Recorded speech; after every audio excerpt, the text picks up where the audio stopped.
Voilà. C'est une histoire, finalement. Et le début de l'histoire, c'était un patient qui avait 62 ans, niveau collège, qui est retraité cheminot, et qui avait comme antécédent, quand on l'a ramené, la notion d'hypertension artérielle mise sous inhibiteur calcique et bien équilibré, et une hypertrophie prostatique bénigne, sous traitement symptomatique. Donc, il a été ramené par ses enfants parce que depuis 5 mois, il présente des troubles mnésiques, des faits récents et récemment des faits aussi anciens, un peu, pas tous, d'aggravation rapidement progressive sur les 5 mois, avec la survenue aussi récemment d'une désorientation temporelle et spatiale, des troubles de comportement et des troubles de sommeil, surtout des cauchemars la nuit, et une somnolence diurne. Donc, l'examen clinique, il avait retrouvé un état général conservé, pas de fièvre, des troubles de mémoire, antérograde et rétrograde, une anosognosie de son trouble, et un discours qu'on a trouvé un peu pauvre quand même. C'était des phrases courtes, très simples, et pas de tournure de phrases, rien du tout. Le mini-mental state, quand on a fait, était altéré à 20/30, avec un rappel libre qui était à 0/3, les 3 mots, et qui était amélioré par l'indissage, passant à 1/3. La bref était à 10/18, avec des persévérations motrices, et le rappel immédiat et différé était nul. Le reste de l'examen neurologique était sans particularité. Je vous montre ce qu'il a dessiné sur le MMS pour la figure, ainsi que le test de l'horloge de ce malade. Des questions, à quoi vous pensez? L'histoire, ok. Voilà. Donc, c'est un patient qui a vu finalement plusieurs neurologues, et pour des troubles, pour lui, il était anosognosique, mais c'était la famille surtout, qui a rapporté qu'il oubliait tout. Il oubliait de faire la prière, il oubliait les clés, et même récemment, il a commencé à perdre le chemin de retour à la maison. Et puis, les troubles du sommeil qui ont dérangé, et les troubles du comportement qu'on va voir quand j'ai affiné, c'est des hallucinations quand même qui ont commencé selon toujours la description de la famille.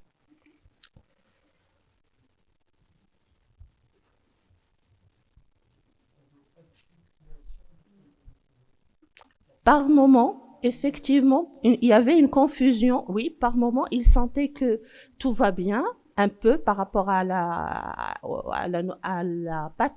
situation pathologique, et une sorte de confusion, effectivement, par moment, qui aggrave le tableau.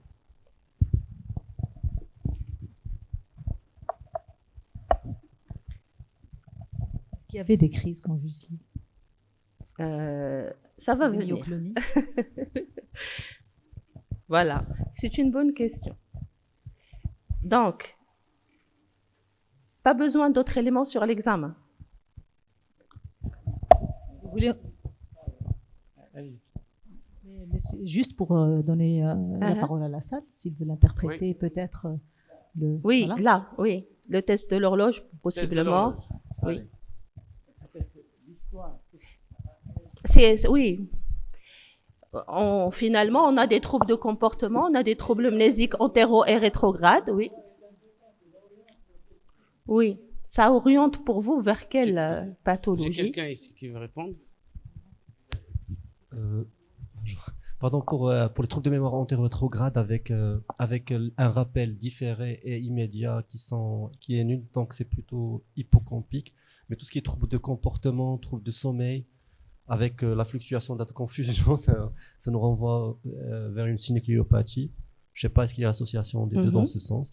Sinon, il avait une apraxie constructive sur le diapo d'avant. Sur la diapo oui. ici. Et s'il y a un syndrome des exécutifs majeur, donc il y a des persévérances, des persévérances même verbales. Donc, il a retenu la consigne d'écrire ça. Il l'a repris. Oui. avec avez un syndrome des parfaitement ex-yeux très marqué.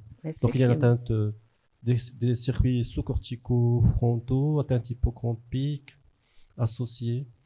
Et je sais pas pour la désorientation temporospatiale parce que. Ah, Oui. pardon.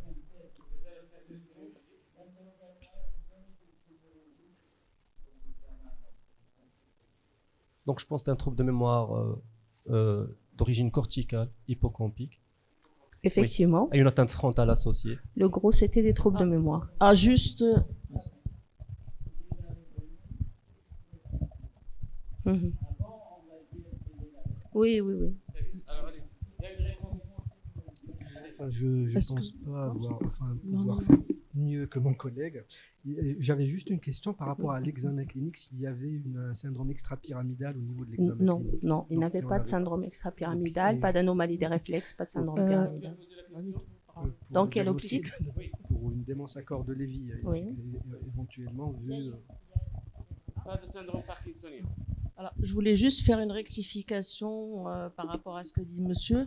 Avec ce qu'on a comme élément, là, on peut pas dire avec ces éléments qu'il y a une atteinte hippocampique. Hein. Sur le rappel du MMS, c'est pas suffisant pour parler de profil. Hein. La trouble de mnésique, oui, mais hippocampique ou pas, on peut pas le savoir sur un MMS. Hein. C'est juste pour rectifier. Hein. Pourquoi? Parce qu'il faut indicer, voir l'indice. Oui, c'est Oui, pour rappel. l'indissage. Là, bon, on peut pas indicer sur 3 mots, c'est pas possible. Même avec même avec les 5 mots de Dubois où il y en a plus, il faut quand même que ça soit avancé. Par exemple, pour une pathologie en début de maladie, ça sera pas significatif.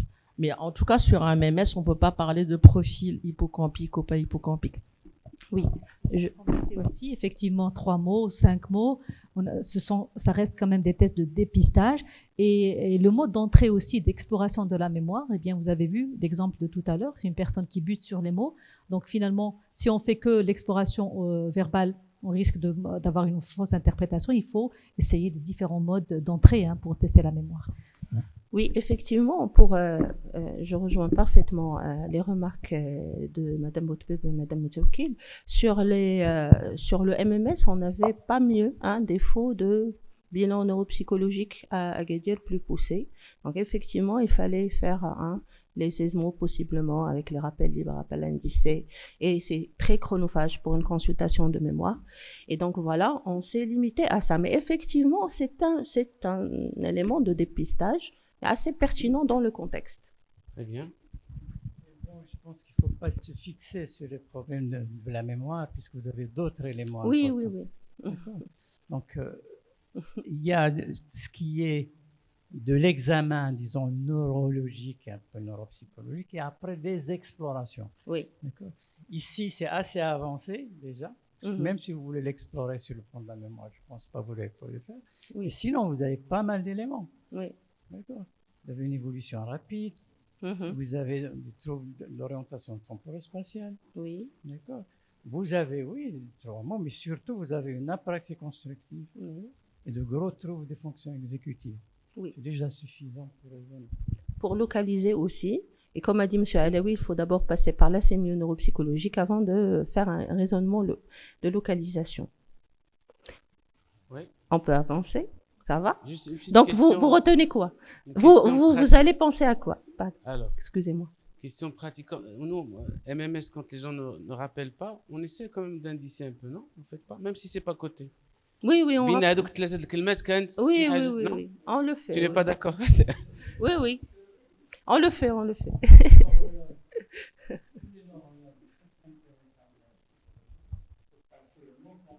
Ouais. Ouais. Ouais. Où il y a l'indissage. On a l'adaptation arabe, oui. Vous avez parfaitement raison. Et leur indice. Oui, vous avez parfaitement raison. Et des fois, on ne se plie pas forcément au test.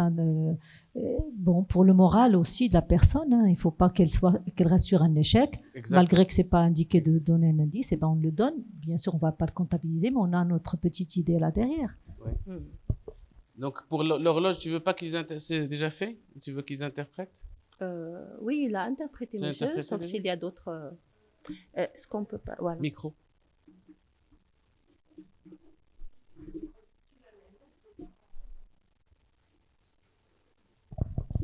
Donc, juste pour resituer le MMS, c'est pas un test qui est fait pour faire un diagnostic ni pour fouiller la mémoire, autre chose. C'est un test pour Global. dire s'il y a une démence ou pas, sans aller vers d'autres. Voilà. Après, il y a des choses. Oui.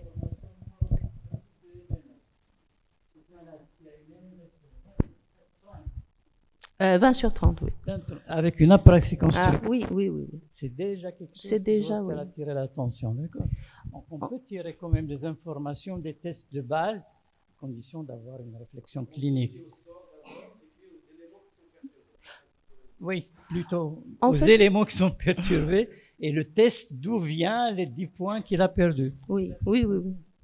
Non, effectivement, pour les jeunes, hein, ceux qui font le plus de MMS, il y a le feeling avec le temps, hein, avec, comme a dit M. Alaoui, tout le contexte, hein, l'anamnèse et le reste. Et on peut en déduire pas mal de choses et même des publications hein, sur le MMS. Mais, comme a dit Mme Boutbeb, il y a toujours hein, d'autres tests plus poussés qui peuvent aider le neurologue à affiner un diagnostic sémiologique. Très bien. Donc, la vraie histoire qu'on me raconte, parce qu'on m'a ramené tout un bilan comme ça, c'est que le patient est venu pour un deuxième avis, vu la non-amélioration des troubles qu'il a présentés depuis 5 mois et même leur aggravation. Il a eu en fait un diagnostic d'une maladie d'Alzheimer il y a 5 mois, c'est-à-dire au début, après le début des symptômes, sous inhibiteurs de l'acétylcholinestérase, et qui a été retenu sur les troubles mnésiques qu'il présente, une IRM qu'on va voir, on va voir en fait le compte rendu, le LCR, l'étude qui montrait un LCR qui était clair avec une cytochimie qui était normale, et puis voilà, moi je n'interprète pas une étude de biomarqueurs dans le LCR qui était normale aussi. Oui, je vais vous montrer, effectivement. Un bilan qui a été fait dans le sens des autres démences, hein, et puis pas de syndrome inflammatoire biologique et une immunoélectrophorèse qui était normale dans le sang et dans le LCR. Et ben voilà la Excuse-moi, première IRM, pardon. je m'excuse, j'avais pas Pardon. les images. Donc les troubles de la mémoire remontent quand même juste à 5 mois. Oui. Et c'est vraiment au tout début aussi que le LCR a été étudié avec les biomarqueurs. C'était après environ... Bon, le deuxième avis demandait juste après, c'est-à-dire les 5 mois. Il n'y avait pas de différence entre D'accord. moi et le premier collègue qui avait une maladie. D'accord. Et donc, les images, vous allez me croire, parce que je les ai vues, les premières. Je les ai pas regardées.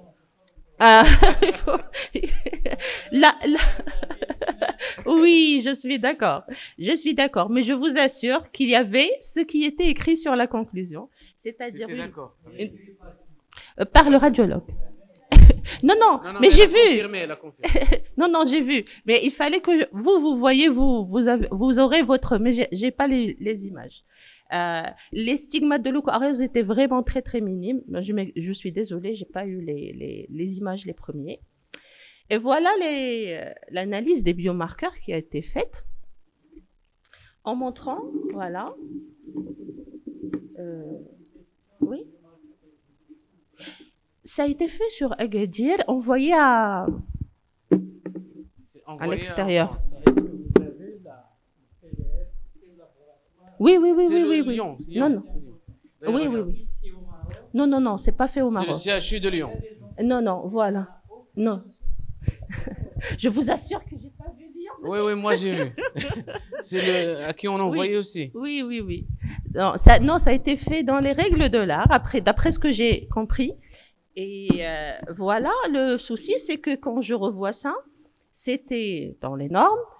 Et puis, même la conclusion, voilà, on a le monsieur ou la dame qui en fait l'interprétation, le docteur, il a mis ce qui était sur le plan clinique, parce qu'on lui a envoyé aussi Le tableau clinique. le tableau clinique. Il y avait une confusion, il y avait des hallucinations visuelles. Il a pensé une démence à corps de Lévy, justement, et il a voulu qu'il y ait une revisite du cas. Il a posé une question. Il a posé une question. Une Donc- DCL est-elle envisagée? Puisque c'était normal, c'est ça. En fait, C'est le CHU de Lyon qui reçoit. Pardon? C'était la protéine. Excusez-moi. Oui. Excusez-moi. Ça se bloque, oui. C'est bon, c'est bon. Remets le truc, voilà. Je m'excuse, je vous lis. Protéines taux total, c'était à 150 pour une normale inférieure à 315. La protéine taux phosphorylée à 33 pour une normale inférieure à 54. Et le ratio taux était normal à 4,55 et l'amyloïde bêta était à 1115 pour une normale supérieure à 770. Un ratio qui était normal, YATI. Donc, il considère que c'est normal. En fait, oui, je suis tout à fait d'accord. On n'analyse pas des biomarqueurs pour un. Oui. Ouais. Oui. Oui, c'était Cerba. Oui. Mais je ne pense pas. C'est Cerba ici qui a envoyé là-bas. Très bien.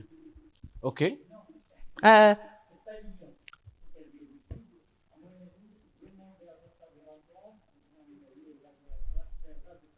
Cerba de Paris, d'accord. OK.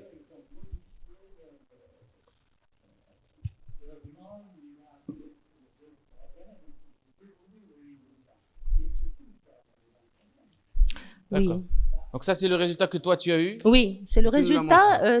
En fait, l'appel était fait avant ma consultation et tout le bilan m'a été ramené. OK. Après, j'ai demandé autre chose. Donc voilà, je continue, excusez-moi. Par rapport à une maladie d'Alzheimer, Oui. mais à une tauopathie, puisque tout est... Oui. Bon, ça semble normal. Hein. Oui, on sent que tout est normal. OK. On reprend l'anamnèse avec la famille et on constate que l'aggravation était très rapide des troubles amnésiques par rapport à un Alzheimer, mais qu'on voit d'habitude. Et les hallucinations visuelles et auditives aussi sont apparues rapidement avec la désorientation. Et que le malade avait présenté 2 crises épileptiques généralisées pour répondre à Bouchra. Mais c'était dans un contexte de fièvre. C'était peut-être une infection, mais on n'avait pas plus que ça. Et il a été hospitalisé pour. Et puis, 2 probables mouvements d'allure dystonique de la main droite, selon la famille. On m'avait ramené la vidéo aussi, mais je ne l'ai pas gardée. Des mouvements. Je ne sais pas qu'est-ce que j'avais mis après. Je ne veux pas brûler les étapes. Une IRM. Lors de l'hospitalisation en fait qu'il a eu pour ce syndrome fébrile, tout un bilan a été fait, qui m'a été ramené, qui a été vu par les collègues, et on constate qu'il avait une hyponatrémie à 129.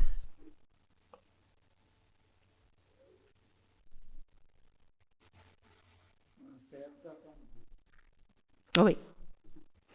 Il était infecté, vraiment. Un peu.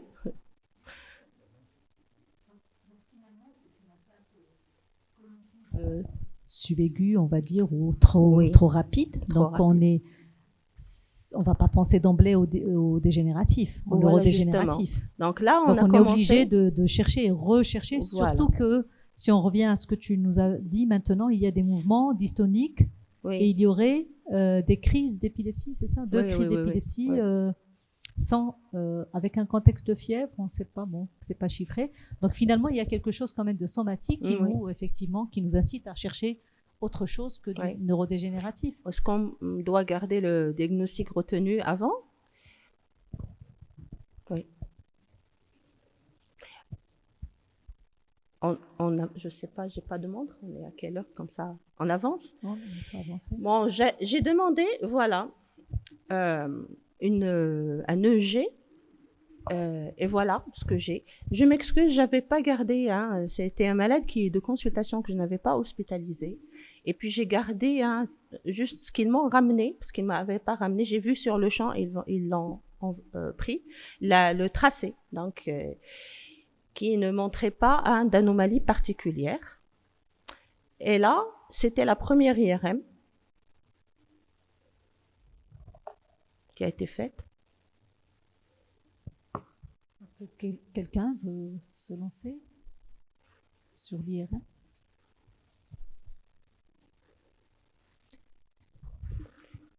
Pas Vous voulez plus que, hein, voilà, cette petite atrophie. Petite atrophie, il a corticale. 62 ans quand même, c'est ça? Oui, à 62. 62 ans, oui. une atrophie, bof. C'est marqué Est-ce- sur qu'est-ce les que- temporaux. Est-ce qu'il y a des Pas très, anomalies de signal? Non, sur cette IRM, il n'y avait pas D'accord. d'anomalie de signal. D'accord, À part il y a les rien. petits points de leucoariose que vous voyez un peu ici, mais pas plus. Sans anomalie. Très bien. Sur la première IRM. D'accord? Oui. Là, on refait un EEG et on a une apparition de quelques anomalies, surtout temporale, excusez-moi, bilatérale avec diffusion un peu en frontale. D'accord? C'était prédominant à gauche. On refait une IRM. Et là, Alors, qu'est-ce que vous en C'est- pensez si on compare avec l'IRM antérieur? Il y a peut-être quelque chose? oui. Oui. C'était apparition de ces deux hypersignaux. En fait, cette IRM même, elle a été interprétée comme normale. Je ne sais pas s'ils sont d'accord, mais moi, j'ai interprété comme un hypersignal bilatéral. Et il y a quand même aussi une majoration de l'atrophie Oui, temporale, oui. en l'espace de quelques mois, avec un hypersignal. En fait, ça devait être 2 mois, 3 mois, pas plus. L'aggravation était rapide. Donc la deuxième, c'est celle de gauche. Non, les deux sont ceux de la dernière IRM demandée, oui. Est-ce qu'on peut évoquer le diagnostic ou on attend? Oui, bien sûr, on est à évoquer le diagnostic, Après, effectivement. Après concertation. Après concertation multidisciplinaire stage, avec là. les collègues et Avec avec, effectivement, Devant. les radiologues. Ah oui. Tu t'es Devant. concerté avec les 4. Ouais. Donne à quelqu'un, donne à une autre pour de répondre. Ouais. En fait, avec la présence d'une hyponatrémie, on a pensé à, et l'hypersignal qu'on voit sur l'IRM, on a pensé à une encéphalite limbique à LGI. Ouais. Donc il te donne le tableau, le syndrome et l'anticorps. À quoi? J'ai pas. LG1. LG1. Aïe, Ils aïe, sont aïe. très forts. hein. Et ils sont forts. Là, voilà. Applaudissements. Donc, effectivement, c'était un hypersignal temporal bilatéral à prédominance interne. Et puis, voilà, j'ai pensé, comme vous, à une encéphalite limbique, anti-VGKC d'une manière générale, avec spécification des autres, et c'était positif à anti-LG1, très positif même. On a demandé le reste. En fait, l'encéphalite limbique, elle peut être d'origine paranéoplasique, elle peut être d'origine auto-immune. Et donc, on a complété le bilan dans ce sens, avec les autres anticorps dans les cadres des maladies de système connectivite, avec la recherche des antineuronaux autres. Et puis, on s'est contenté de le faire dans le sérum parce que dans le LCR, la famille et même le patient ont refusé l'APL, de la refaire d'ailleurs. Comme c'est un patient qui avait une hypertrophie bénigne de la prostate, on a pensé à quelque chose de néoplasique aussi à ce niveau. On a demandé la PSA qui était normale, une TDM thoraco-abdominopelvienne qui n'a pas de néo. Et voilà, on a retenu cette entité d'encéphalite limbique sur LG1 à LG1.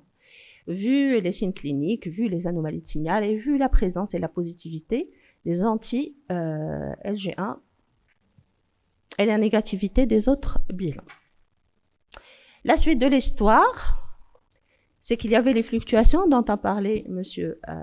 Alaoui, apparition des crises focales, encore complexes et généralisées, aggravation des crises généralisées, et n'ont pas été contrôlées par le valproate seul, donc on a associé un autre antiépileptique, et avec une hyponatrémie qui était résistante à la correction, et qui, variait entre 126 et 130, motivant, voilà, une immunothérapie.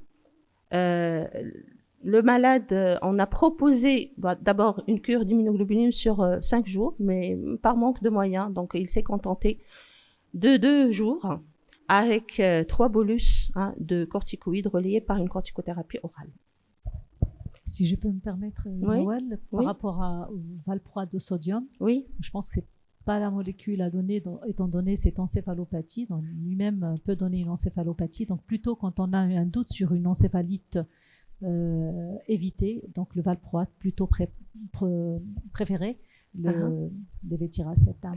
en fait, là aussi sur ce qu'on avait lu, c'est qu'il avait un effet thymorégulateur un peu aussi, avec quelques amélioration de certaines encéphalites limbiques sous valproate dans la littérature et sous les vétiracétam, comme tu dis aussi.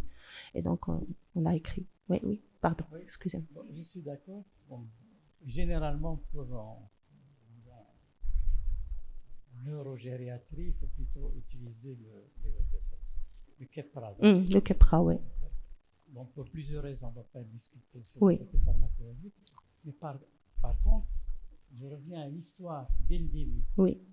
Si on a une histoire qui est trouble cognitif, d'évolution rapide, et s'il y a des crises d'épilepsie, d'accord, et si on pense que ça peut être une encéphalite auto-immune, il faut mettre les corticoïdes, traiter le malade avant d'avoir le diagnostic, mettre le malade sous bolus solimedrol et même mettre des immunoglobulines en attendant d'avoir. Là, ne pas attendre la confirmation. Dès qu'on suspecte une encéphalite auto-immune, et on doit dire que suspecter chaque fois qu'il y a des troubles cognitifs d'évolution rapide, et à ce moment-là, tout en faisant le bilan, on traite le malade. Oui. Effectivement. Le pronostic, c'est des mauvais pronostics généralement. Oui. Même si on. Encore plus s'il y a eu un retard comme celui qu'a eu le malade, parce qu'il a eu quand même un retard à venir. Très bien. Et un retard du traitement passe par manque de moyens aussi. Et donc, quand même, après le traitement, on a eu une amélioration, avec disparition, une certaine amélioration quand même des hallucinations, mais persistance des troubles mnésiques et de la désorientation. On a fini d'ailleurs par arrêter la dépakine et ne garder que l'autre. Et le contrôle, des anticorps, parce qu'il faut suivre la cinétique aussi. Il avait une décroissance des anti-LG1. Et après 2 ans, c'est un malade qui malheureusement garde des troubles de la mémoire épisodique, des difficultés d'orientation dans le temps et dans l'espace, un MMS altéré, une bref altérée, mais l'IRM cérébral de contrôle ne montre plus l'hypersignal. Une TDM-TAP a été normale, donc de contrôle, et le PET scan, elle a été demandé aussi, mais non fait par la famille. Très bien. Donc, rapidement, excusez-moi, je ne sais pas combien. 2 minutes. 2 minutes. Donc, les encéphalites limbiques auto-immunes se caractérisent par plusieurs phénotypes et il y a plusieurs anticorps qui ont été décrits depuis leur description. Et plus récemment, le leucine rich glioma inactivated 1, le LG1, qui est décrit depuis 2010 suite au démembrement de l'ensemble des anticorps des complexes des canaux potassiques voltage dépendants. Donc, cette encéphalite spécialement est caractérisée par la sécrétion de cette protéine dans l'espace synaptique au niveau hippocampique et du cortex temporal. Elle est souvent d'origine auto-immune et elle est paranéoplasique juste moins de 10% des cas. Elle partage les caractéristiques des autres encéphalites limbiques, mais avec un âge quand même qui se rapporte à le nôtre, qui est de 61 ans. Et un sexe ratio surtout en faveur des hommes.